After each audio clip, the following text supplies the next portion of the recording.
first 3 to 5 seconds of meeting you, in case you don't have kids, everyone you care about dies like pigs in hell. It's that important they like you. Let's see if you use your body differently. Ready? Go, go, go.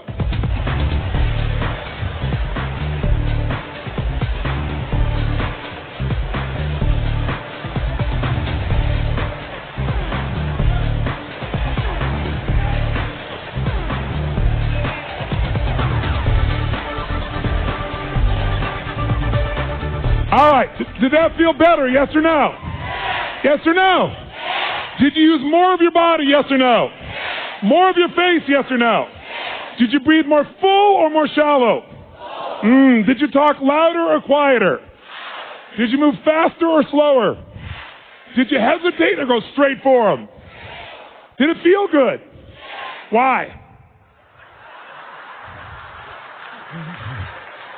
Because emotion is created by motion. If you use more of what God has given you, you will feel more. But most of us have learned to shrink how we use our bodies in the cultures we live in today. Most people's idea of exercise is fill the tub, pull the plug, and fight the current. People get injured typing today. Ooh, that hurts. Scary.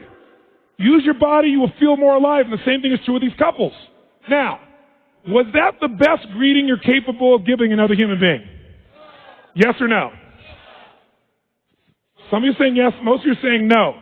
Let's review the exercise. I said if you don't give your best, everyone you care about dies like pigs in hell. And you still didn't give your best? We need to talk. Listen, if you said no, I respect you because you were honest. Because whenever we say we've given our best, it's always a lie. Because whenever you get there, what do we always discover? There's another level. Every 4 years for centuries in the Olympics, what happens? People run faster, they jump higher, they lift more weight. Every 4 years for thousands of years. How has this happened? Drugs, that's how. No. No, that was just a recent thing. The point of the matter is, whenever you get to where you think your best is, it opens up another possibility. And this is what couples have to see. They think they've already had their best days in the beginning. And some of us have been guilty of encouraging or agreeing with that. And that's the worst thing you could possibly do. This idea, when I first started coming out doing the things I was doing, I'll never forget, the attacks on me was, he's raising people's expectations, and they're going to be disappointed. I hope the hell so. Disappointment. If you don't have a higher expectation and get disappointed, you're not going for anything. You're not alive. And besides, that disappointment will either drive you or crush you. You get to decide which one it's going to be. Absolutely. So, since that clearly wasn't the best one you're capable of giving, we have to take up one more level. You say, what are we going to do, get naked? No. This time what I want you to do is I want you to greet people like they're your long-lost lover or best friend. Like, oh my God, look, it's Mary. Look at her. Oh my God, there she is. I want you to greet people like your long-lost lover or best friend. Ready, go, go, go.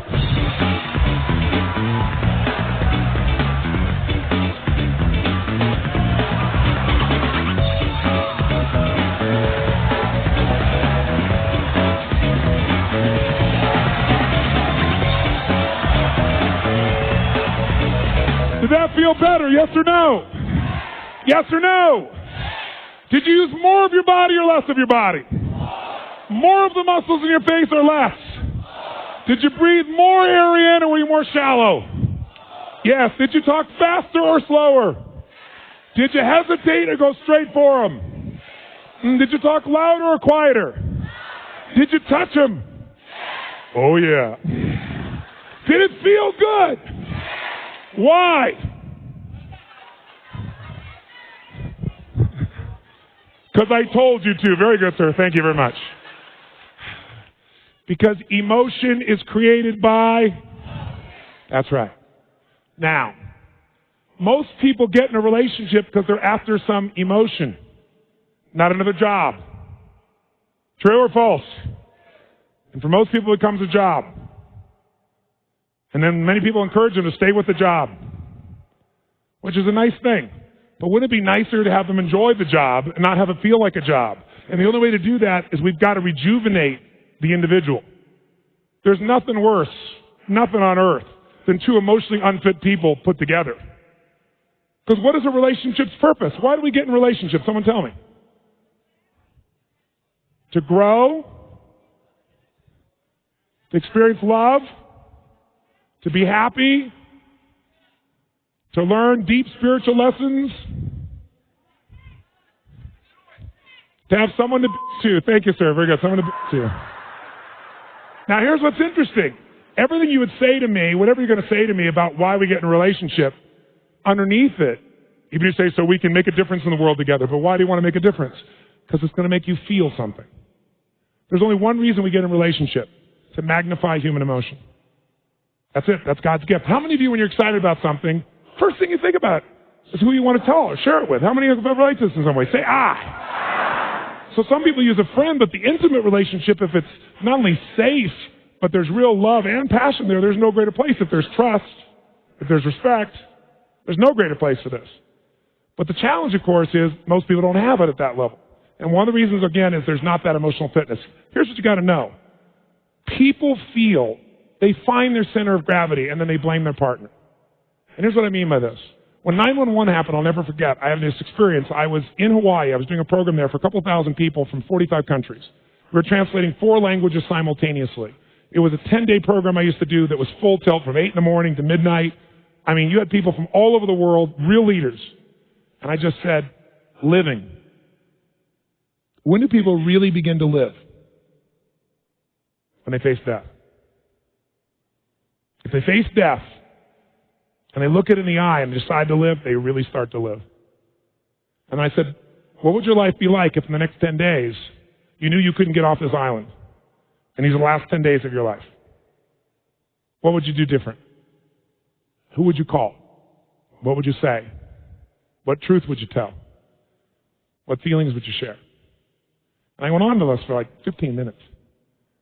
That night, 911 happened. At 3 o'clock in the morning, they called me to tell me the buildings had just dropped.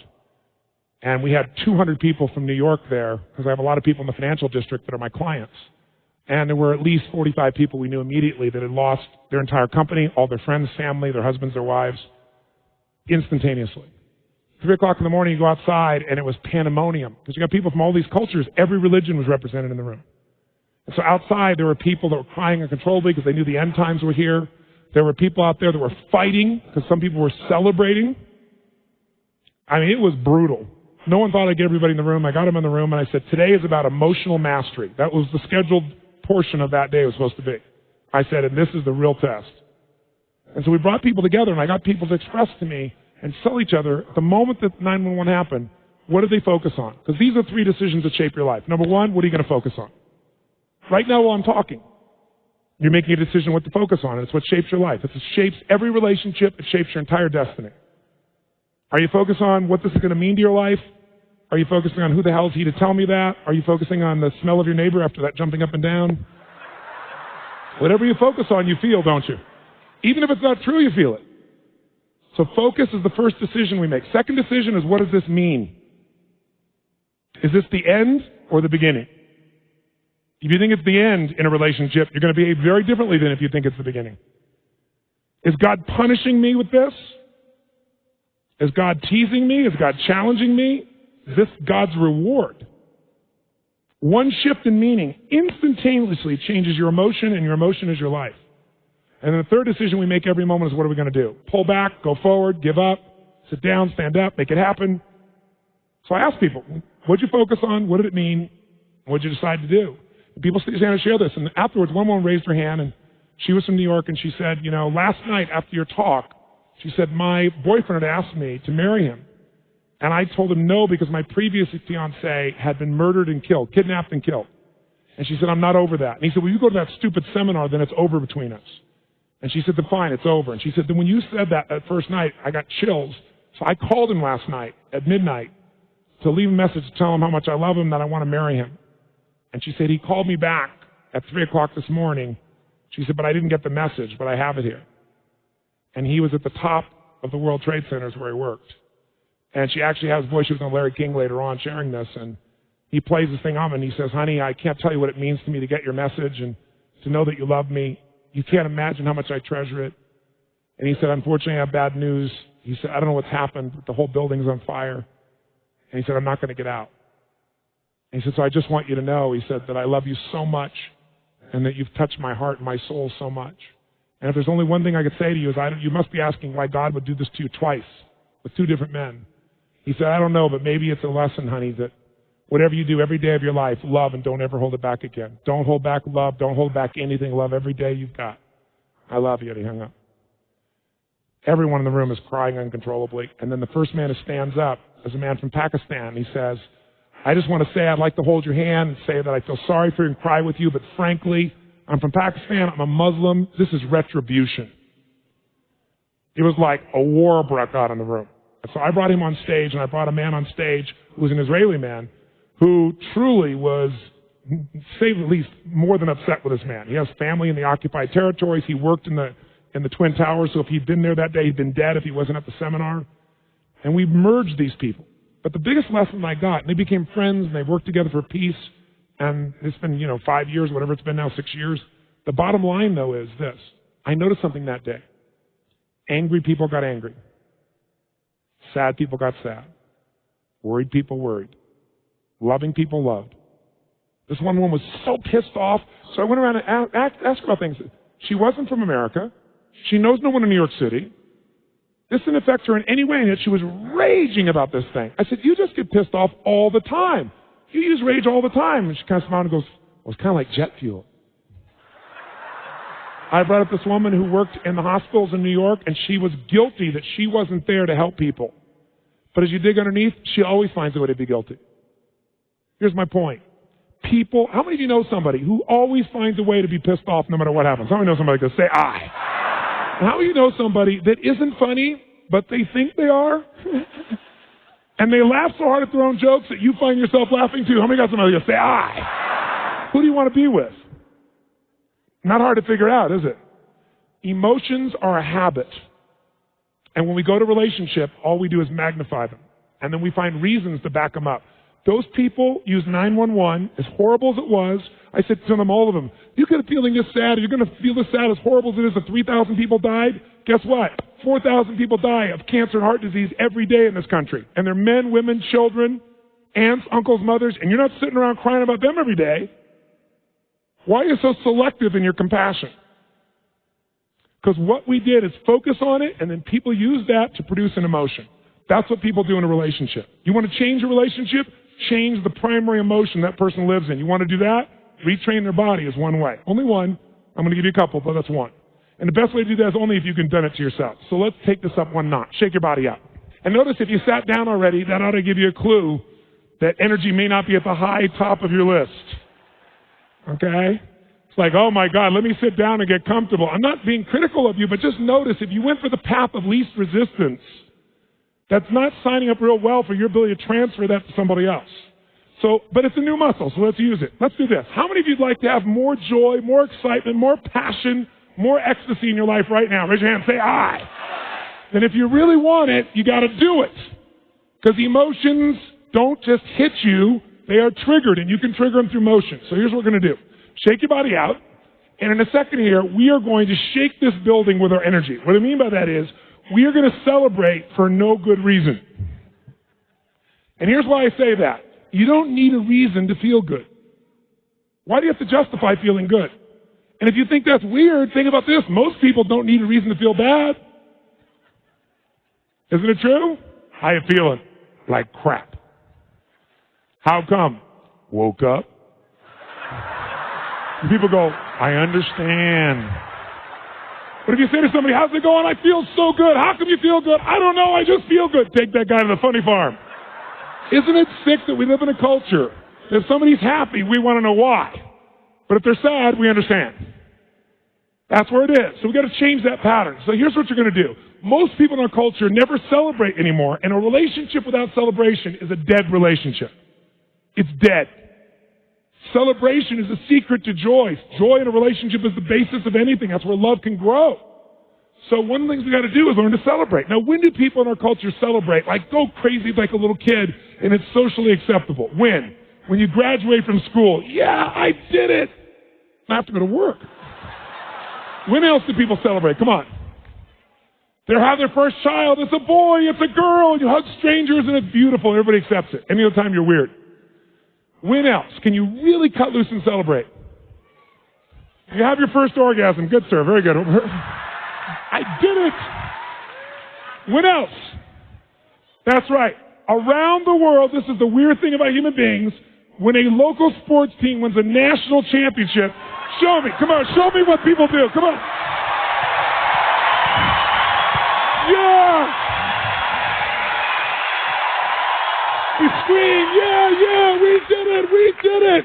What is this, we did it? You didn't do We did it. You watched. But I'm glad you finally make it okay to feel happy for a day.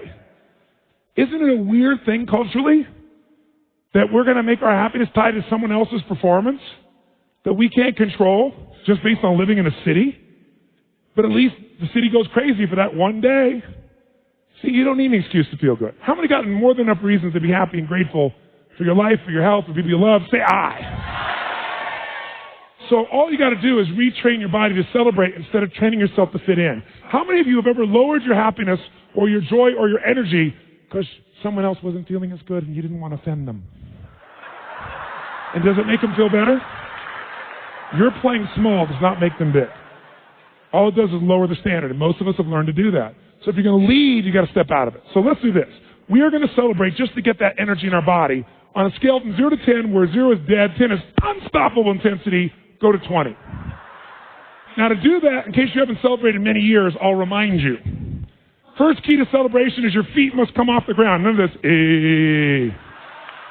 I know it looks cool, but when you actually rise up like this and you extend, you open your diaphragm, which changes your biochemistry instantly.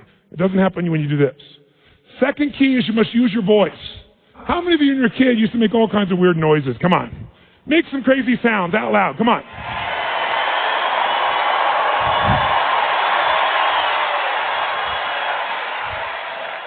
I got a question for you. How many of you in this room love to sing when no one's around? You're in your car, you're singing, you're rocking. You get to the stoplight, you're still singing, rocking. You look over, the person in the car next to you is staring at you like this. What do? You quickly pick up your cell phone, act like you've been talking to someone. Why do we sing even though we don't sound good? Why do we like it? That's right, because emotion is created by, and to sing, you have to move parts of your body you don't normally move. And if you don't use it, so we like it even though we don't sound good. So when you're celebrating, you're going to extend and you're going to make sound like crazy. How many want to go for it? Say I. Then your job is to outdo the old person next to you with your intensity. We're going to clap. We're going to clap till we get to 3, and then we'll do it. 1, 2, 3, go!